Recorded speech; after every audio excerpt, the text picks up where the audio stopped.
Sabunçu rayonu Ramana qəsəbəsinin əsas magistral yolu qəzalı vəziyyətə düşüb. 2016-cı ildə salınan Ramana-Maşdağa avtomobil yolunun böyük bir hissəsi 2022-ci ildə Azərsu tərəfindən sıradan çıxarılıb.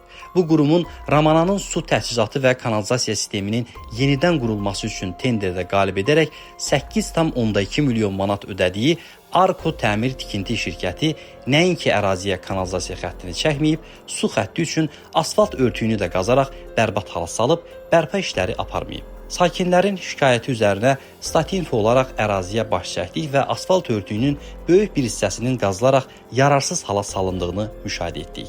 Yağış və qurun suları da yoldakı boşluqlara dolduğundan böyük gölməçələr yaranıb. Qazılarkən məqsəd həm də kanalizasiya sisteminin çəkilməsi olsa da, bu məsələ tamamilə gündəlikdən çıxarılıb. Hazırda qəsəbədə ümumiyyətlə kanalizasiya xətti yoxdur. Qeyd edək ki, bu işləri Arko Təmir Tikinti şirkəti MMC aparıb.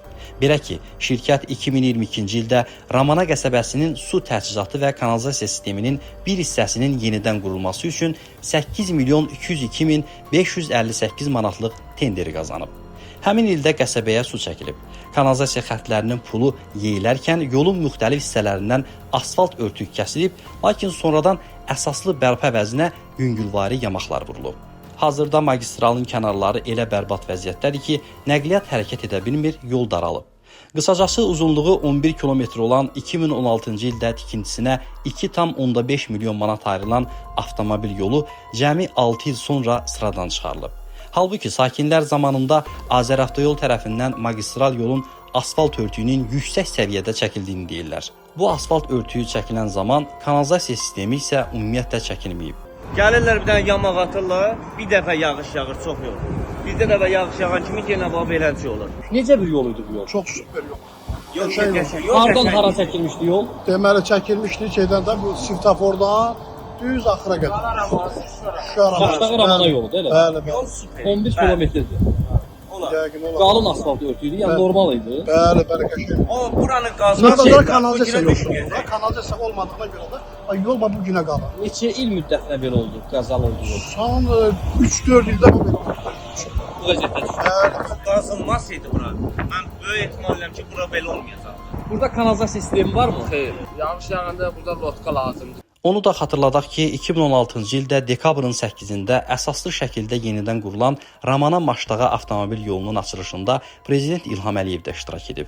Cəmi 6 il sonra Azərsu 8 milyon vəsaitlə sadəcə su xətti çəkmək üçün yolları məhv etməklə qalmayıb, vəsaitin böyük bir hissəsini havaya sovurub. Tenderdə nəzərdə tutulan kanalizasiya sistemini tamamilə siyahıdan çıxarıb.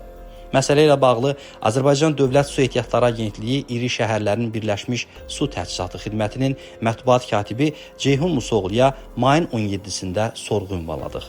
Təqribən 20 günə yaxındır ki, suallarımıza cavab ala bilmirik. Bütün bu məsələlərdən sonra dünən aidiyyatı qurum əraziyə gələrək təqribən 10 metrlik ərazini asfaltlayıb gediblər. Sakinlər bildiriblər ki, Azərsu su xətti üçün qazıb bərbad hala saldıqları 100 metrlərlə yolu görməzdən gəliblər. Görüntü xatirinə bir qədər ərazidə görünüb, 5-10 metr asfaltlanma işi aparıb, işlərini bitmiş hesab ediblər. Bir sözlə gözə kül üfürməyə çalışırlar.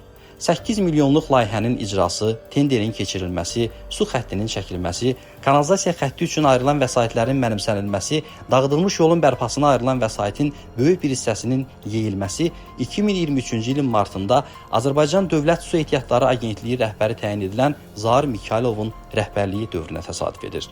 Su xəttinin çəkilməsi prosesi isə 2023-cü ilin ikinci yarısında aparılıb. Belə ki, 2 oktyabr 2023-cü ildə bu haqda Sabunçu rayon İcra Hakimiyyətinin saytında xəbər dərc olunub. Maraqlısı budur ki, xəbər yalnız su xəttindən bəhs edilir. Görünür, kanalizasiya məsələsi ümumiyyətlə gündəmdən çıxarılıb. Bu mövzuda artıq ikinci araşdırmamız dərc olunur. Ümid edirik ki, Dövlət Agentliyi 8 milyon manatın haraya xərcləndiyi barədə sorğumuza detallı və əsaslandırılmış şəkildə cavab verər. Məğrur Salmanov, Statinfo.